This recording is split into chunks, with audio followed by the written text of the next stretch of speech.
Hi, everyone. Today, I'm listening to a piece that has been kind of a long time coming. So many of you have mentioned it on the channel. Some of you have just been begging and pleading for a long time for me to listen to it. And today is the day for Moody Blues, Nights in White Satin. Actually, I just realized it's not Moody Blues, it's The Moody Blues. Nights in White Satin. Nights in White Satin. I mean, what a descriptive, evocative name. I have no clue if the ideas I have running around in my head from that title are what I'm going to run into in the song itself, but it's the sort of name that you see it on an album, be like, oh, I want to hear that one. And I've kind of felt like that for a while. Now I finally get to do it. The Moody Blues were an English rock band formed in Birmingham in 1964. Isn't Birmingham the hometown of the Beatles? No. Oh, that's terrible! That's terrible! That's terrible! That's terrible! Oh! I feel my face turning red. Okay, gotta live with it. The Moody Blues sold 70 million albums worldwide, including 18 platinum and gold LPs. They produced 16 studio albums, 6 of which made the US top 20, with 2 reaching number 1, and 8 of which made the UK top 20, with 3 reaching number 1. They were inducted into the Rock and Roll Hall of Fame in 2018 for over 50 years of exhilarating and significant music that has influenced countless musicians and rock fans around the world. No, that has influenced countless musicians and rocked fans around the world. When first released as a single in 1967, Nights in White Satin reached number 19 on the UK singles chart and number 103 in the United States in 1968. When reissued in 1972, the single hit number 2 in the US for 2 weeks on the Billboard Hot 100, behind I Can See Clearly Now by Johnny Nash, and hit number 1 on the Cashbox Top 100, making it the band's most successful single in the US. It earned a gold certification for sales of over 1 million US copies, because platinum certification was not instituted until 1976. Okay. Well, that's interesting. It just a few years after it was released, it was so much more popular. That makes me wonder, why? Why, when it was re-released, did it suddenly rise so high? Is it because people wanted a different sound then? Is it because they were better known and more people paid attention to them? Is it because, I don't know, there wasn't so much good music that year? Who knows? Anyway, obviously, it's a longtime favorite, and now it's my turn to listen.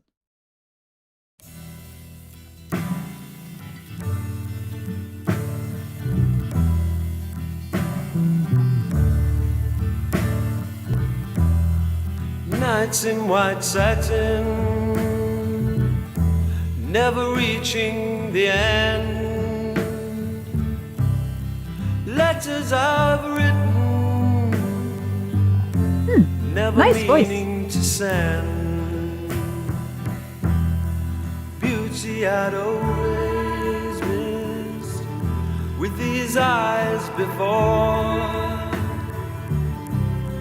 Just what the truth is, I can't say anymore, 'cause I love you. Yes, I love you. Oh, I love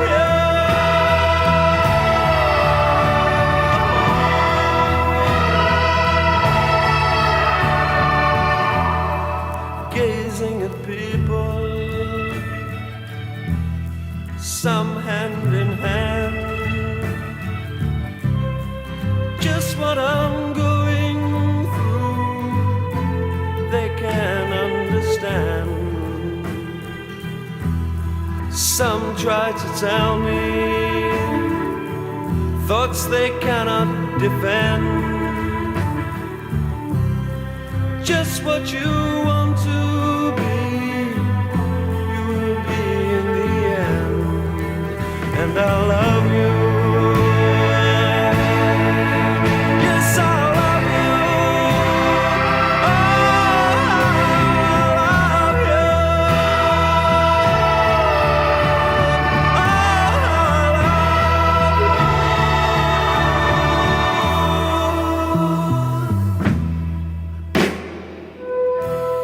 Okay.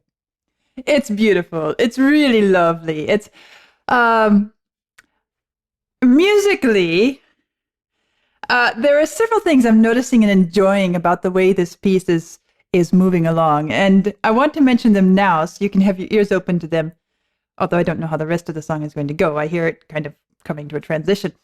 So, first of all, I like the way the instruments. Oh, so we have the basic rock ensemble, rock band core, the drums, the bass, and kind of laying down a texture and a really gentle kind of special feel. But then we have these other instruments, which I'm not going to try to identify. Are they synth? Are they coming? What instrument are they coming from in real life? I'm just going to call them orchestral type instruments. And these orchestral type instruments that come in and grow and swell at just special moments. The first time it entered, it just opened up the whole feel of the piece and brought it to another level. But now I'm noticing something which I really enjoy. And that is that when he is singing a line, then there is the response by these orchestral instruments. So it's kind of a call and response, at least inspired by call and response tradition. But it doesn't feel quite like that. It feels more like well, it depends on which line he's singing, actually. When he was singing gazing at people, some hand in hand, just what I'm going through, they can't understand. Every little instrumental figure that came kind of flowing out of that, answering that line, was, it felt as if it was perhaps even a musical description of what he's seeing, gazing at people. Oh, and then there's this little musical line that is kind of the moment of gazing at people and seeing something really beautiful. Some hand in hand. Oh, you see this really intimate, special couple walking down, and then just what I'm going through, they can't understand. And so sometimes it felt like that line was sort of describing more of what was just sung, or enhancing the picture of what was just sung. Other times, it felt like it was a sort of argument.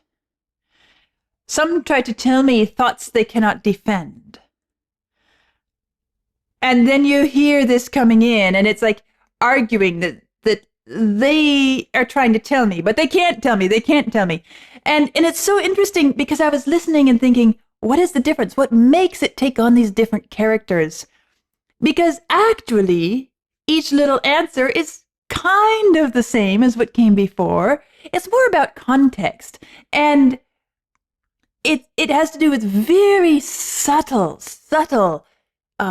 handling of the musical phrases and the overlap between when the voice ends and when the instrumental little line comes in. How does it overlap? How is the sound balanced? But I think it mostly has to do with the voice. How is he handling that line? And does he handle that line in such a way that when he comes to the end of it, it feels like it's a conclusive thought, like it's a complete little package. So then what comes out instrumentally is an added enhancement of it? Or does it feel like when he comes to the end of that line, it's perhaps unfinished or open for interaction, more of an answering effect, or as I said, argument. it's a really subtle detail, and it's hard to put one's finger exactly on the spot. But yet we feel it. I feel it, and I hear it, and I perceive. I experience each line in its own special way because of that. And so that's what really stood out to me as a special thing about this song, and about the way it's being delivered, performed, interpreted. I also like the way, after we have this conversational voice instruments a bit, then there are moments where suddenly the instrumentation comes in and grows with the voice in the chorus. And I love you, yes, I love you. Oh, how I love you, oh, how I love you. And everything just swells together there, and it becomes a sort of orchestral, collaborative, everybody working together to express this sentiment. So that's what I'm noticing so far, but let's keep going here.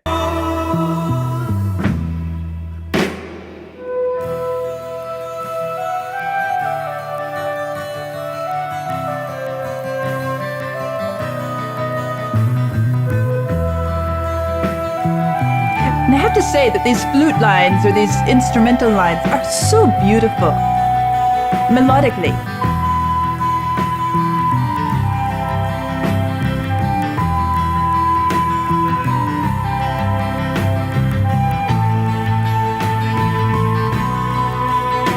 Some strings coming in front of me.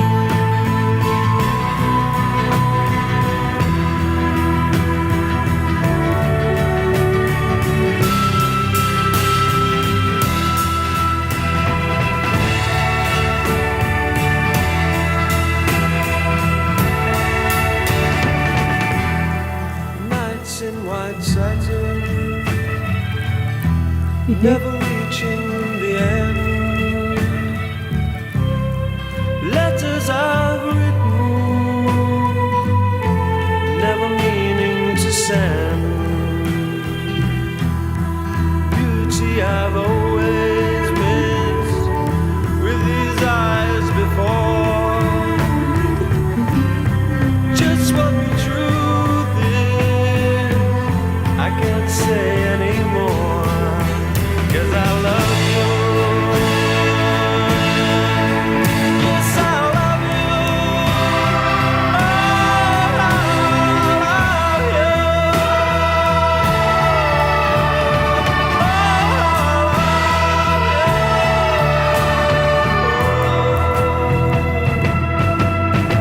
'cause I love you. So interesting. Yes, I love you. Oh, I love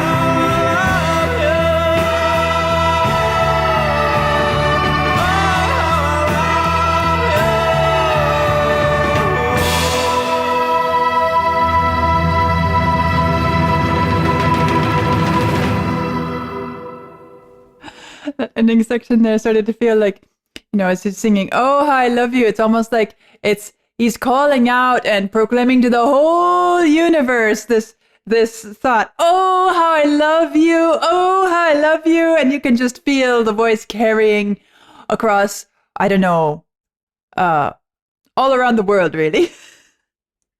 I want to go back because there's something else that, as I was listening and kind of analyzing, what is it that makes this piece have this effect? And it's so beautiful.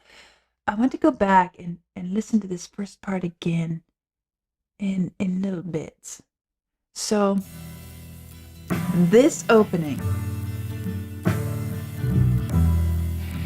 the bass is there, the drums are there, but there's this, the way the drums are being used, it's mostly the really light texture, and that's what is giving it this sort of ethereal and should we say nights in white satin quality.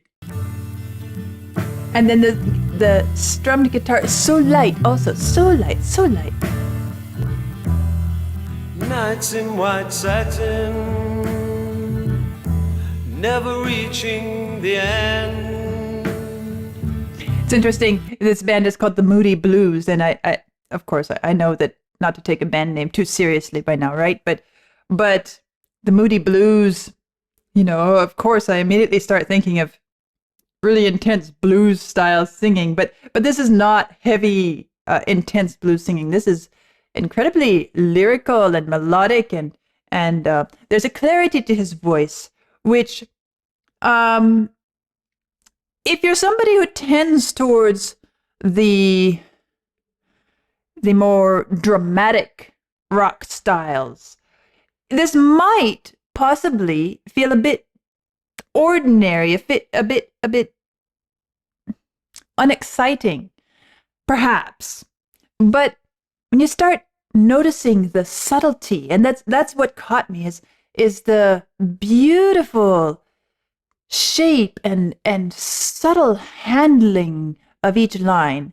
And it's never anything that really asks for attention, but it's there, and his clarity in his voice is one of the things that allows it to be always subtle. It's never going towards the dramatic emotional expression. This is much more, I don't want to say this in a way that implies that other singing styles are unrefined, but this gives an aura of refinement and elegance.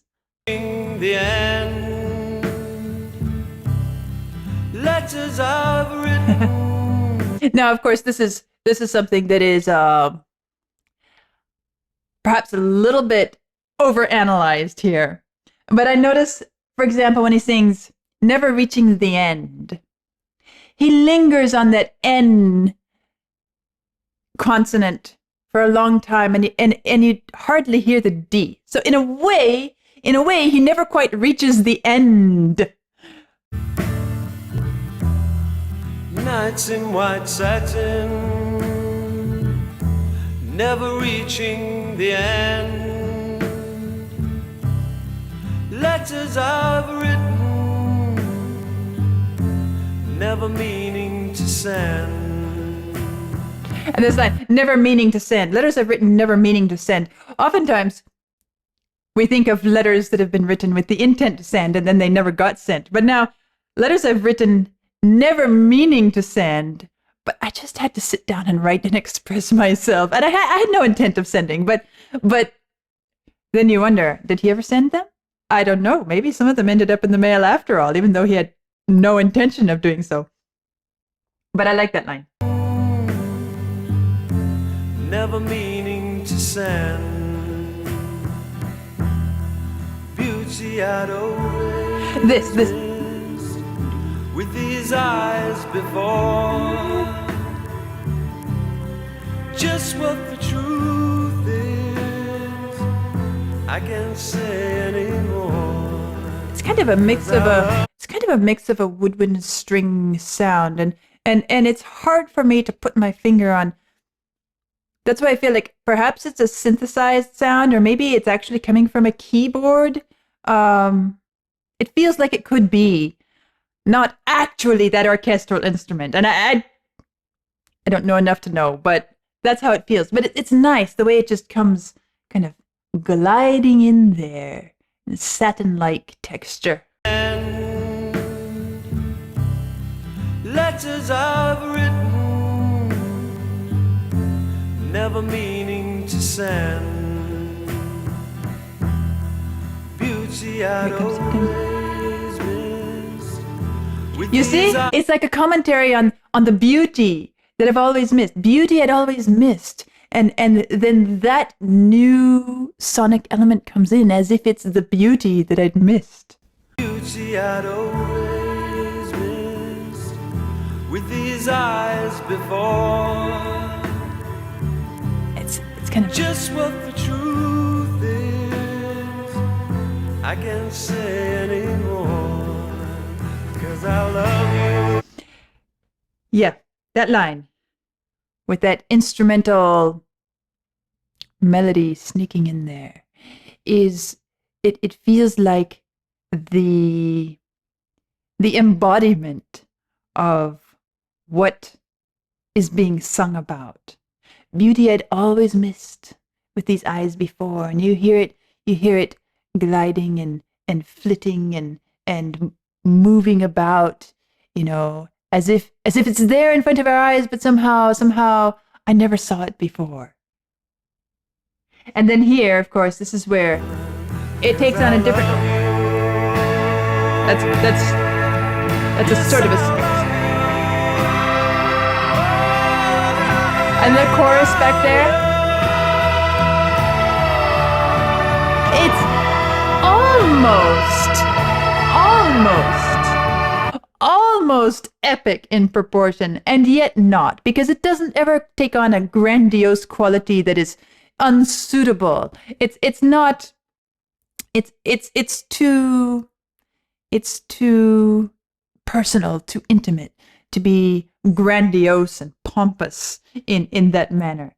But then again, these voices in the back.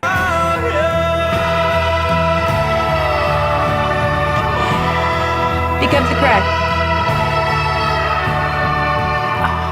It's almost like you feel the cry just echoing across the ages and around the world, crossing mountain peaks and valleys and everything else. And yet, as I said, without grandiosity. And then we come back down. Gazing at people, some hand in hand. This is where it feels like gazing at people, da da da da da da da, almost as if that little line, da da da da da da da, is the act of me gazing at people. People, some hand in hand. Same little melodic figure, just ending on a different note.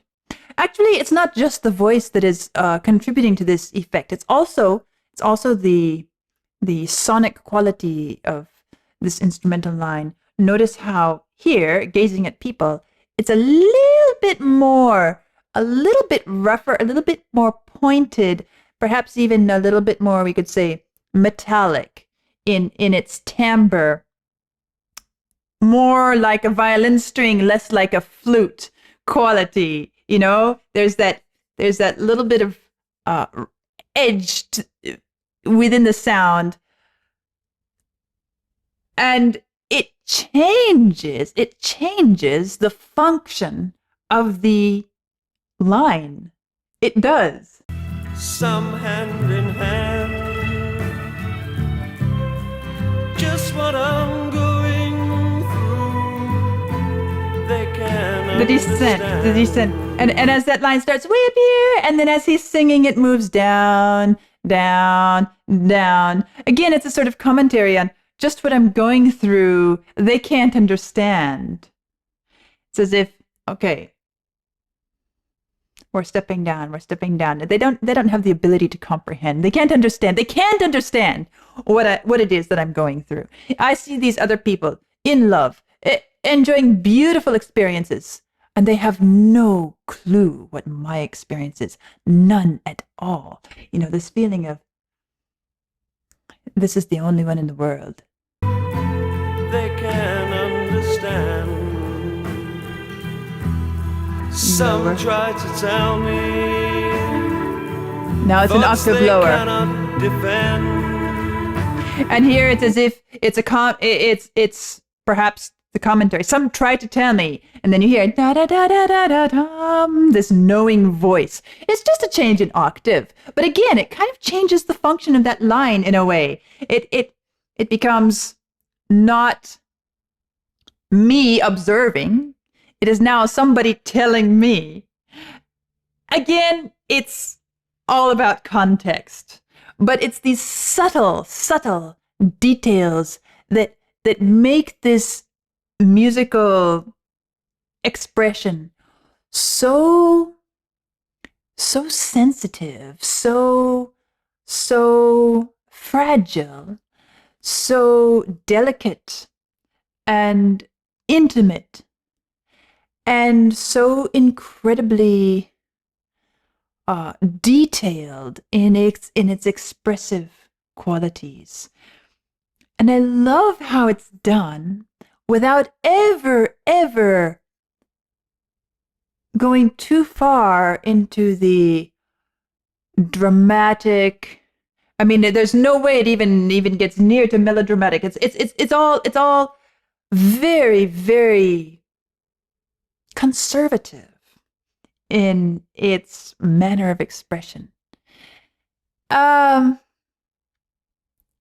a way, and this might sound weird, but think back to, some of the classic literature from, let's say, the Victorian era, the high-flown,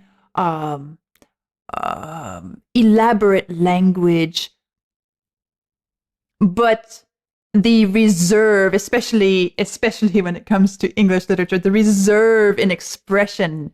There are just some things you don't say out loud. There are some things that are not acceptable in polite society. Now, I'm not saying that this is elaborate and high-flown musical language, but there is this quality of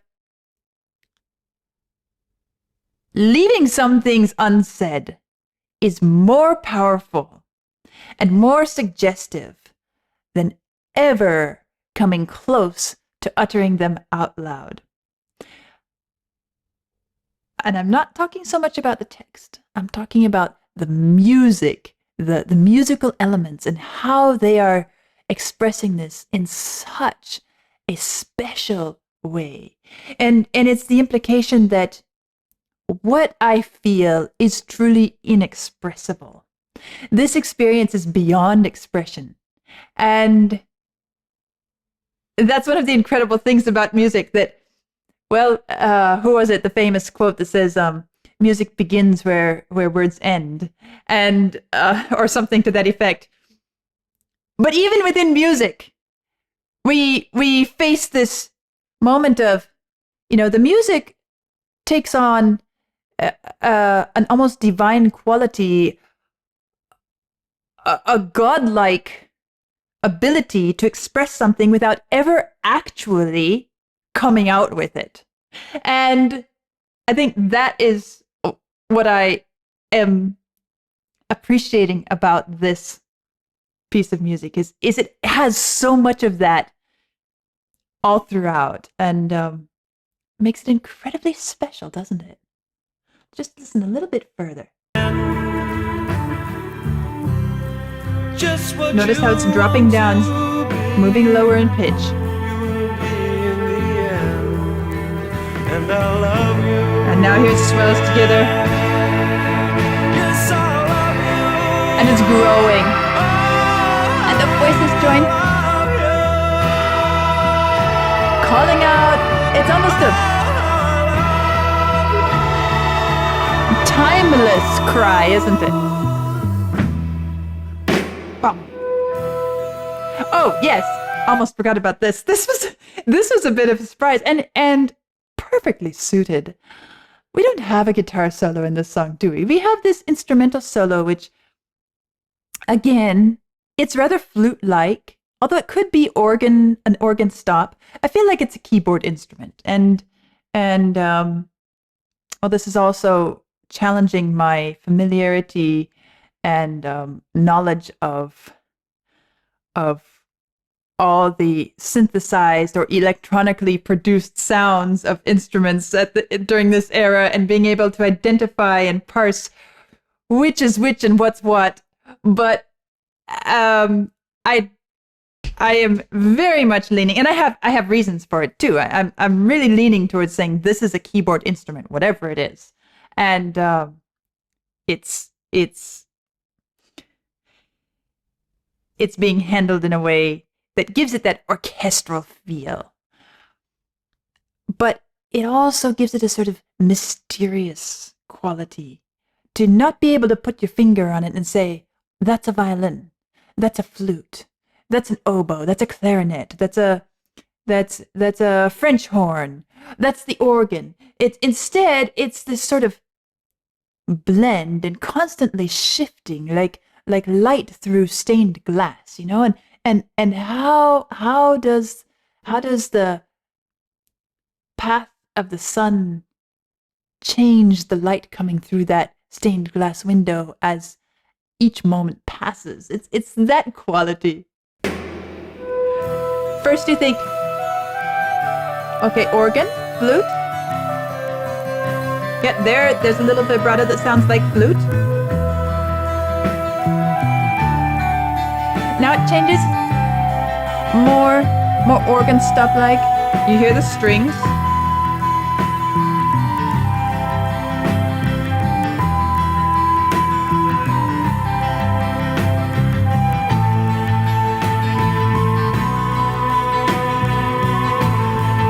Warming up with the warm strings underneath. Now the strings take over the melody. But now we have this up here.